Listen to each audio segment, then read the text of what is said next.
আসসালামু আলাইকুম প্রিয় দর্শক শ্রোতা, বাংলা হেলথ টিপসের নতুন এপিসোডে সবাইকে স্বাগত জানাই। চিনি পারমাণবিক বোমার চেয়েও প্রাণঘাতী। বোমার আঘাতে মানুষের মৃত্যু ঘটে ঠিক, তবে সে মৃত্যু দৃশ্যমান, সবাই দেখতে পায়। কিন্তু চিনির প্রভাবে মানুষের এর চেয়ে বেশি মৃত্যু হচ্ছে, মানুষ এটি বুঝতেই পারছে না। প্রতিনিয়ত নানা রোগে আক্রান্ত হচ্ছে, যার অন্যতম কারণ হলো চিনি। কয়েকদিন আগে সংবাদপত্রে আসে পয়সা খরচ করে চিনি কেনার জন্য মানুষ লাইন দিয়েছে। যখন ছবিটি সামনে আসে তখন আশ্চর্যই হতে হয় যে আসলে আসক্তি মানুষকে কতটা অসহায় করে তোলে। প্রশ্ন জাগে, চিনির জন্য লাইন দিতে হবে কেন? চিনি কি অত্যাবশ্যকীয় খাবার, যা না খেতে পারলে স্বাস্থ্যহানি ঘটবে?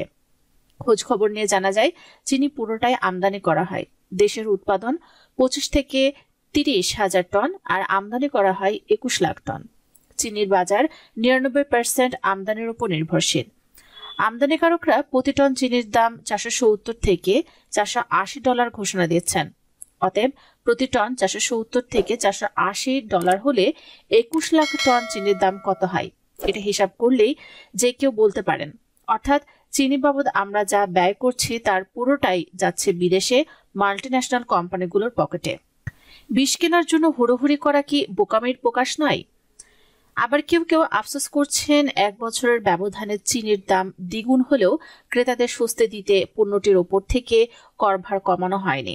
আসলে এখানে একটি প্রশ্ন আসে যে চিনি কি এসেনশিয়াল কিনা, অত্যাবশ্যকীয় পণ্য কিনা, চিনি না খেলে স্বাস্থ্যের কোনো ক্ষতি হবে কিনা, যে এটার জন্য আফসোস করতে হবে, এটার জন্য সুপারিশ করতে হবে। বাস্তব সত্য হচ্ছে, চিকিৎসা বিজ্ঞানী এবং স্বাস্থ্য বিশেষজ্ঞরা দীর্ঘ কয়েক দশক ধরে বলে আসছেন সাদা চিনি হলো বিষ, যার ইংরেজি নাম হচ্ছে হোয়াইট পয়জন। যে সুগারকে হোয়াইট পয়জন বলা হচ্ছে, যে সুগার শরীর ও মনের ওপর, স্বাস্থ্যের উপর অত্যন্ত ক্ষতিকর, যা শত শত বৈজ্ঞানিক গবেষণায় প্রমাণিত হয়েছে। সেই বিষ কেনার জন্য হুড়োহুড়ি করা বা চিনি কিনতে না পেরে হা হুতাশ করাকে বোকামি ছাড়া আর কি বলা যায়? মেদ স্থূলতায় জর্জরিত, হৃদরোগ, ক্যান্সার, ডায়াবেটিসে জর্জরিত ইউরোপ এবং আমেরিকার ধনী দেশগুলো চিনিযুক্ত খাবার ও পানীয়ের উপর অতিরিক্ত কর বসাচ্ছে, যাকে বলা হয় সুগার ট্যাক্স। এই কর বসানোর উদ্দেশ্য হচ্ছে মানুষ যাতে চিনিযুক্ত খাবার কেনা কমিয়ে দেয়। সেখানে চিনির উপর আমাদের দেশে কর হার কমানোর প্রস্তাব কতটা সুবিবেচনাপ্রসূত আর কতটা অবিবেচনাপ্রসূত, এটা আমরা নিজেরাই বুঝতে পারি।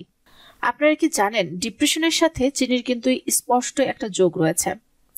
চিনি নিয়ে এর আগেও আলোচনা হয়েছে। 4,30,000 মানুষের উপর পরিচালিত একটি গবেষণা রিপোর্টে উল্লেখ করা হয়েছে, উচ্চ চিনিযুক্ত খাবার খাদ্যনালী, ফুসফুসের আবরণ, ক্ষুদ্রান্ত এবং মহিলাদের জরায়ুর অভ্যন্তরভাগ ক্যান্সারের সাথে সরাসরি সংযুক্ত। উচ্চ চিনিযুক্ত খাবার ফ্যাটি লিভার সৃষ্টি করে, যা ক্রমান্বয়ে হৃদরোগ ও ডায়াবেটিস সৃষ্টি করে। ব্লাড সুগার, রক্তচাপ বাড়ায়, ধমনীতে চর্বি জমার ঝুঁকি বাড়ায়।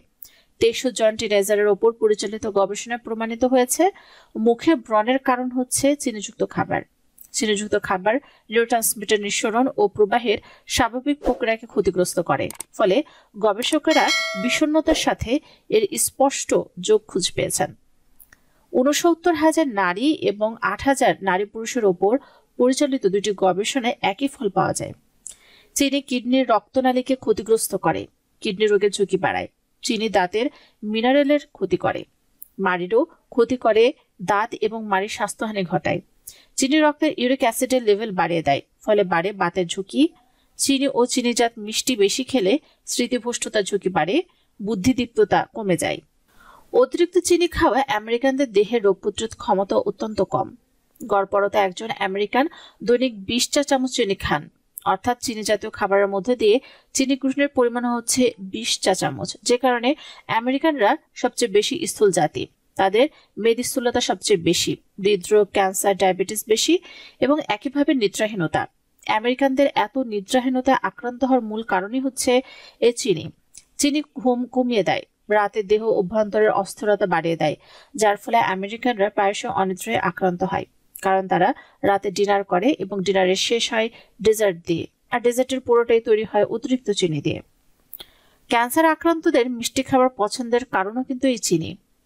আমরা আরো বলেছিলাম, এই যে ছোট ছেলে মেয়েদের সিস্ট হচ্ছে, টিউমার হচ্ছে, এর একটা বড় কারণ হচ্ছে চকলেট মিষ্টি। কারণ এখনকার জেনারেশনের বাচ্চারা চকলেট খুব বেশি পরিমাণে খাচ্ছে। এটা যেরকম তাদের মেদ স্থূলতা বাড়াচ্ছে, তেমনি তাদের সিস্ট বা টিউমারের কারণ হচ্ছে। লক্ষ্য করলে দেখবেন ক্যান্সার আক্রান্ত যারা, তারা সাধারণত মিষ্টিজাত খাবার খুব পছন্দ করে। কেন?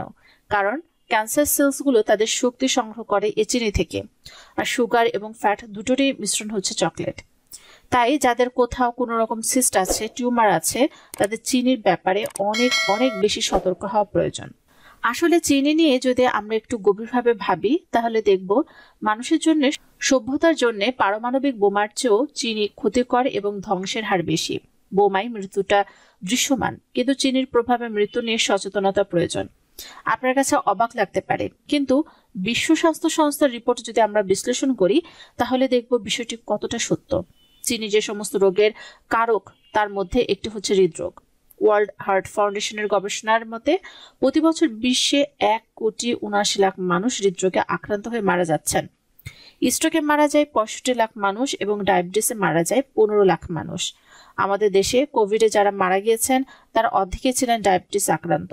আমরা ক্যান্সার এবং অন্যান্য রোগে মৃত্যুর কারণ বাদ দিয়ে শুধু যদি দেখি যে হৃদরোগে আক্রান্ত হয়ে মারা যারা যান, তাদের সংখ্যা 1,79,00,000। এবার আমরা দেখি পারমাণবিক বোমায় কত মানুষ মারা গিয়েছিল। দ্বিতীয় বিশ্বযুদ্ধের সময় যুক্তরাষ্ট্র হিরোশিমা এবং নাগাসাকি দুটি পারমাণবিক বোমা নিক্ষেপ করে।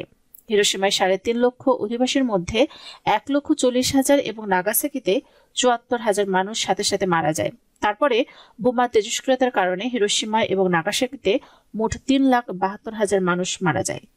পারমাণবিক বোমার মৃত্যুটা দৃশ্যমান ছিল, সারা পৃথিবীর মানুষ ধিক্কার দিয়েছে, কিন্তু সাদা বিষ চিনি কোটি মৃত্যুর কারণ হওয়ার পরেও ধিক্কার দেওয়া তো পরের কথা, আমরা অনেকে এখনো সচেতন হয়ে উঠতে পারিনি।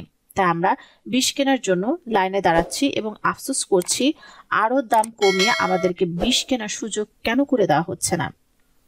বন্ধুরা, এখনই সুযোগ সচেতন হওয়া, এই সাদা বিষকে পরিহার করুন। প্রিয় দর্শক শ্রোতা, আশা করি আজকের ভিডিওটি দ্বারা আপনারা উপকৃত হয়েছেন। যদি তাই হয়ে থাকে তাহলে অবশ্যই ভিডিওটিতে লাইক দিতে ভুলবেন না। কমেন্টসে মতামত জানান। যারা এখন আমাদের চ্যানেলকে সাবস্ক্রাইব করেননি, অবশ্যই আমাদের চ্যানেলকে সাবস্ক্রাইব করে রাখুন।